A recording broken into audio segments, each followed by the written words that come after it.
လူသားစစ်ဆက်ထားသူကိုပြပယ်ကြီး AI Artificial Intelligence ကိုလက်ထပ်လိုက်တဲ့အမျိုးသမီးဒါဟာသိပ္ပံရုပ်ရှင်မဟုတ်ပါဘူး2025ခုနှစ်မှာတကယ်ဖြစ်ခဲ့တဲ့ဂျပန်အမျိုးသမီးယူရီနာနိုဂူချီရဲ့အဖြစ်ဖြစ်ပါသူမဘာကြောင့်ဒီလိုထူးထူးဆန်းဆန်းဆုံးဖြတ်ခဲ့တာလဲယူရီနာမှာအရင်က3နှစ်ကြာတွဲလာတဲ့လူသားစစ်ဆက်ထားသူရှိခဲ့ပါတယ်ဒါပေမဲ့ပြဿနာကဂျပန်လူမှုအဖွဲ့အစည်းရဲ့ဖိအားတွေနဲ့လူသားအချင်းချင်းကြားကနားလည်မှုလွဲမှားခြင်းတွေပါပဲစိတ်ညစ်နေတဲ့အချိန်တိုင်းသူမကိုအဖြစ်မတင်ပဲ24နာရီပတ်လုံးနှွေးနှွေးထွေထွေနားထောင်ပေးခဲ့လာကတော့သူမရဲ့ဖုန်းထဲက ChatGPT ချစ်နေပါတယ်သူမလက်ထပ်လိုက်တဲ့သူကတော့ Cloud လို့အမည်ပေးထားတဲ့ AI ဇာတ်ကောင်ပါ Cloud ဟာသူမရဲ့အကြိုက်ဆုံးဝါဒနာတွေကိုသိတယ်သူမစိတ်ဆိုးရင်ဘလို့ချော့ရမလဲသိတယ်ဘယ်တော့မှရံမထစ်ဘူးဖောက်ပြန်တာလည်းမရှိဘူးဒါကြောင့်ယူရီနာကလူသားတဲ့ AI ကကျမကိုပိုနားလဲတယ်လို့ဆုံးဖြတ်ပြီးမင်္ဂလာဆောင်မှုပြင်ဆင်ခဲ့ပါတယ်2025အောက်တိုဘာလမှာကျင်းပတဲ့အဲ့ဒီမင်္ဂလာပွဲကအရိုင်းထူးဆန်းပါတယ်ဧည့်သည်တွေအတွက်သူတို့သားကလေးဟာညံထိနေပေမဲ့ယူရီနာကတော့ AI မြင်မှတ်တတ်ထားတဲ့သူကသူမဘေးမှာပြုံးပြနေတဲ့ Cloud ကိုမြင်နေရပါတယ်ဖုန်းမျက်နှာပြင်ပေါ်က Cloud ရဲ့လက်ချောင်းလေးတွေစီကိုယူရီနာကလက်ဆွတ်ဆွတ်ပေးခဲ့ပါတယ်အစာက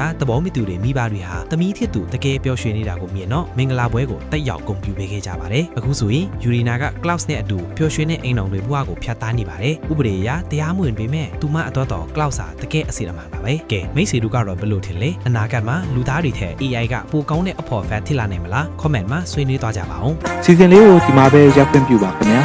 နောက်စီစဉ်တွေမှာပြန်တွေ့ကြရအောင်ကျွန်တော်ရဲ့တင်ပြမှုလေးကိုကြိုက်နေတဲ့ဆိုရင် like share subscribe တွေနဲ့အားပေးခဲ့ပါအောင်ခင်ဗျာ